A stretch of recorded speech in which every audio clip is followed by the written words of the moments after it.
Shalom, shalom frères et sœurs en Christ et bienvenue à la rhapsodie de ce mercredi 8 mai 2024, rhapsodie écrite par le pasteur Christoya Kilomé et la lecture est offerte par les vérités de l'évangile. Alors le thème d'aujourd'hui est « Vous êtes le tabernacle de sa présence ». Alléluia. Et le verset est pris de 1 Corinthiens 6 verset 19 qui nous dit « Ne savez-vous pas que votre corps est le temple du Saint-Esprit qui est en vous, que vous avez reçu de Dieu, et que vous ne vous appartenez point à vous-même. » Alléluia. Le pasteur Christ dit, dans l'Ancien Testament, les enfants d'Israël transportaient la présence de Dieu d'un lieu à un autre, chaque fois qu'ils transportaient le tabernacle de témoignage, qui contenait l'arc de l'alliance. Dans 1 Roi 8, verset 9, la Bible nous dit spécifiquement qu'il y avait dans l'arche que les 2 tables de pierre que Moïse y déposa en Horeb lorsque l'Éternel fit alliance avec les enfants d'Israël à leur sortie du pays d'Égypte. Alléluia. La seule chose qui se trouvait dans l'arc était les commandements de Dieu. Aujourd'hui, votre cœur est l'arc de Dieu. C'est là que se trouve sa parole, la parole. Rappelez-vous ce que le Seigneur a dit dans Jérémie 31, verset 33. Il a dit, « Mais voici l'alliance que je ferai avec la maison d'Israël. Après ces jours-là, dit l'Éternel, je mettrai ma loi au-dedans d'eux, et je l'écrirai dans leur cœur, et je serai leur Dieu, et ils seront mon peuple. » Alléluia. Cela s'est accompli en nous lorsque nous sommes nés de nouveau.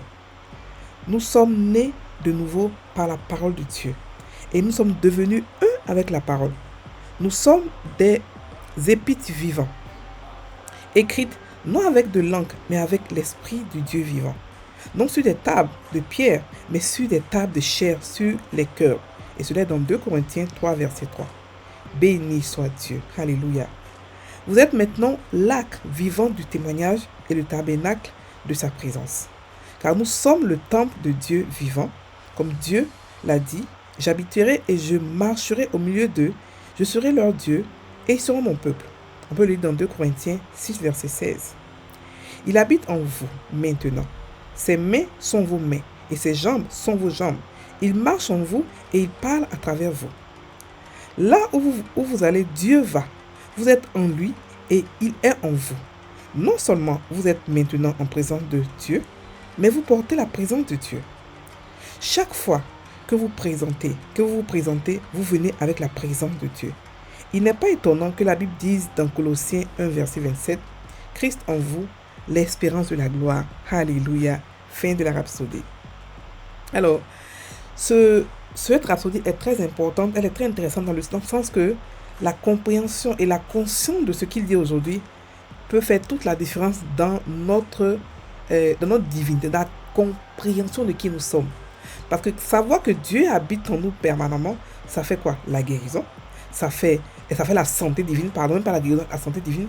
Ça fait que on sait qui on est. Lorsqu'on parle, on pense, lorsqu'on agit, on sait qui on est. Et on vit la vie divine 24 heures sur 24. Donc il est important que chacun de nous prenne ce verset, le verset d'ouverture, et le médite. Ok? Je vais encore le relire. 1 Corinthiens 6, verset 19 nous dit, « Ne savez-vous pas que votre corps est le temple du Saint-Esprit qui est en vous? » Notre corps est le temple. Ça veut dire que maintenant, il n'habite plus dans les églises, dans les meubles. Ça ne veut pas dire qu'il n'est pas à l'église. Ça veut simplement dire que il est à l'église parce que toi, tu es à l'église. Ok?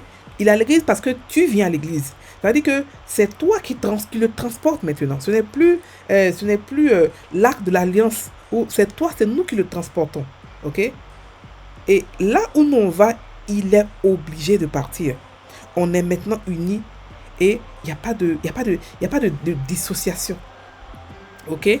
Mais la beauté, c'est que quand aujourd'hui, avec ce que nous sommes, lorsqu'on part quelque part, on touche quelque chose, la chose aussi est sentie, il reste dans la chose. C'est-à-dire que, oh, ça taka.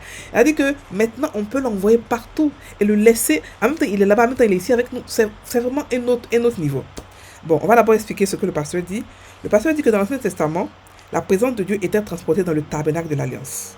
Ok? Et dans ce tabernacle, il y avait seulement une seule chose. Les lois que Moïse avait écrites, l'alliance avec les enfants d'Israël. C'est ce qui était dans le tabernacle. Et c'était un tabernacle sacré, pardon. Et ce tabernacle-là, partout où il partait, Dieu, il transportait. C'est-à-dire que la présence de Dieu était avec eux à cause de ce tabernacle. Quand le tabernacle n'était pas là, aucune présence de Dieu. Vous comprenez la différence entre eux et nous. Nous, on n'a pas besoin d'un tabernacle ou d'une chose précieuse ou d'une chose pour être dans sa présence continuellement. Nous, on est nés de lui. Nous, il habite en nous. Il est venu habiter en nous. La Bible dit que c'était son rêve de venir habiter en nous. Et il l'a fait. Ok? Il n'est pas venu pour repartir. Pour ceux qui croient qu'on va appeler Seigneur, viens, viens, Esprit de Dieu, viens. Non, ce n'est pas biblique. La Bible qu'il est venu, il nous a accouchés et il est venu habiter en nous. Il nous a engendrés et il est venu habiter en nous. Sa parole est en nous. Et comme sa parole est en nous, comme le tabernacle aussi, on le contient aussi. On peut le contenir. Il nous a créés pour pouvoir le contenir. C'est pour ça qu'on est né, on est mort et revenu pour pouvoir le contenir. Un être humain normal ne peut pas le contenir. Il faut avoir la vie divine pour pouvoir le contenir. Et au temps de Moïse, il n'était pas possible d'avoir la vie divine. C'est pour ça qu'il fallait le contenir dans quelque chose qu'il avait choisi lui précisément. Ok? Mais en notre temps, on le contient, on a l'esprit pour le contenir. On est né de lui, donc on peut le contenir. Ok? Et quand on dit contenir, ça va pour le limiter, mais on peut dire qu'on peut le porter, on peut le transporter, on peut l'avoir en nous constamment. Ok? Donc, quand il a fait ça avec Moïse, il a dit après, il a prophétisé après par le prophète Jérémie qu'il va faire une nouvelle chose. Ok? Il dit, je mettrai ma loi au-dedans d'eux. Et j'écrirai dans leur cœur, et je serai leur Dieu, ils seront mon peuple. Ça veut dire que dans chacun de nous, dans ce moment, la loi est écrite, la parole de Dieu est écrite en chacun de nous. C'est pour ça que quand on pêche, on sait automatiquement qu'on a péché. Et de deux, on est né de la parole. Donc nous-mêmes, on est la parole. Ok? Et là où sa parole est, là est sa présence. Là où sa parole est, là est sa présence. Donc on est la présence personnifiée de Dieu. Parce que sa parole est en nous. Il ne peut pas habiter avec nous. Donc vous comprenez qu'il a fait la similitude parce que au temps de Moïse, il fallait que la parole soit quelque part pour que la présence puisse venir. À notre temps, comme on est la parole et qu'on a la parole, forcément la présence de Dieu est avec nous. Donc on ne peut pas dissocier et la présence et la parole. Ça aussi c'est une autre conclusion. La parole ne peut être dissociée de Dieu. Dieu est sa parole, c'est-à-dire qu'il veille sur sa parole. Où sa parole est, il est là-bas. Il veille sur sa parole. Pas pour que ça se réalise, non, pas forcément ça. Dans ce cas-là, il veille parce que là où sa parole est, là il est. Parce qu'il doit veiller là-dessus. Ok? Pour qu'elle puisse se réaliser, il doit veiller là-dessus. Mais il veille sur sa parole. Et on est sa parole. Il veille sur ses enfants que nous sommes. Ok? Donc, après ça maintenant, dans 2 Corinthiens nous dit que l'Esprit de Dieu vivant, non sur des tables de pierre, mais sur des tables de chair, sur les cœurs. Donc la parole a été écrite sur nous. Nous sommes des épîtres vivants. On est devenu la parole de Dieu. On est la parole de Dieu. Et là où la parole de Dieu est, il est. Donc maintenant, on est devenu, on est le réma, tout simplement. On est le réma, on est des épîtres vivants. On est Dieu, c'est-à-dire que chacun de nous, son histoire, sa mission, ce qu'on doit faire, c'était la main, on doit montrer l'amour, la puissance de Dieu. C'est la parole qui agit en action. Ce n'est pas nous, c'est la parole. C'est pas que c'est pas nous, c'est nous, mais c'est la parole. C'est nous en parole. Ok? C'est nous en parole. Est-ce que vous comprenez ce que je veux dire? Voilà. Donc maintenant, on est son temple. Ok? Il habite au milieu de nous. Je serai leur Dieu, ils seront mon peuple. Il habite au milieu de nous. Donc c'est pour ça que excusez-moi. On est tous devenus son église. Sa maison, là où il dort, là où il habite, là où il vit. Ok? Donc on est tous devenus des temples. On est tous devenus le tabernacle de l'alliance. C'est ce qu'on est devenu. Ce tabernacle était très précieux. Au cas où quand tu le touches et que tu n'as pas touché la bonne manière, tu meurs. Aujourd'hui, il a rendu ce tabernacle-là ordinaire dans chacun. C'est-à-dire qu'il a rendu normal dans chaque chrétien. Donc il faudrait que nous comprenions quel privilège on a. Ce que les Moïse n'ont pas pu avoir, nous on l'a naturellement, facilement, sans même l'avoir demandé. On est devenu sa parole. On est devenu sa maison, son lieu d'habitation. Là où il aime être, là où il habite. Et il aime se délecter en nous. Et il est là pas parce que il est là pour avoir avec nous une relation, une intimité, une communion. Parce qu'il est notre Père. Ok? Il n'est plus un Père loin. Il est un Père qui est proche maintenant, qui est responsable, qui est là. Ok? Donc, le pasteur explique même encore plus grand. Il dit que, comme on est sa parole et qu'on est lui, et qu'il est nous, et qu'on est associé, tout ce qui est sur nous lui appartient. C'est-à-dire que nos mains sont ses mains, nos jambes sont ses jambes, nos souris sont ses... Tout ce qui est sur nous est lui. Ah, c'est merveilleux ce qu'il a dit. Tout ce qui est sur nous est lui.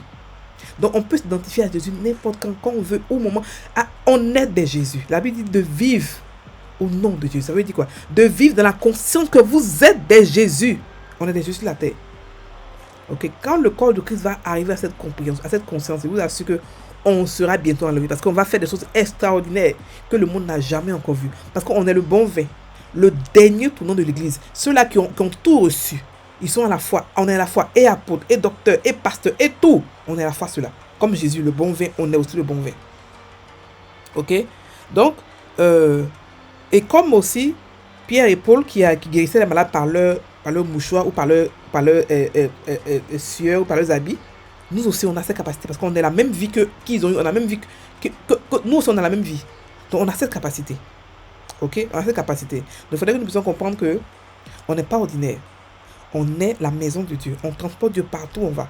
Et c'est pour ça qu'on part quelque part, on est la Bible qu'on est la bonne nouvelle. On apporte la paix, on apporte la joie, on apporte la guérison, le réconfort, on apporte l'amour de Dieu. Ok? Parce qu'on a des épîtres écrits, on est la parole de Dieu. Dieu habite en nous. Pour ceux qui n'ont pas encore vu Dieu, des gens qui ne vont jamais voir Dieu, si ce n'est pas au travers de vous, ce n'est pas vous. C'est pour ça qu'on doit avoir on doit montrer l'amour de Dieu. Parce que nous sommes des dieux et nous représentons son nom. Nous portons tout son nom et nous le représentons. Et en tant que représentant de Dieu officiel, on doit vivre par l'esprit pour pouvoir réellement aimer les gens comme il se doit, toucher les gens comme il se doit et faire exactement ce que Dieu veut qu'on fasse dans ce monde-là pour le monde. Alléluia. On va maintenant prendre la confession. Cher Père, je te remercie pour ta gloire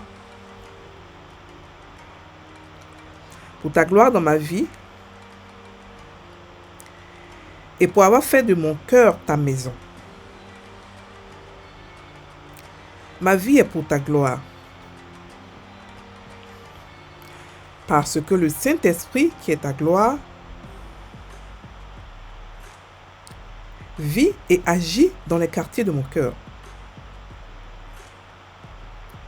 C'est pourquoi Satan et tout ce qui est associé aux ténèbres n'ont pas de place en moi. Au nom de Jésus. Amen, amen. Frères et sœurs en Christ, passez une bonne journée. N'oubliez pas de méditer sur le verset d'ouverture pour être conscient qu'on est la maison de Dieu. On est son tabernacle, on est son temple, on est son église. Alléluia. Passez une bonne journée.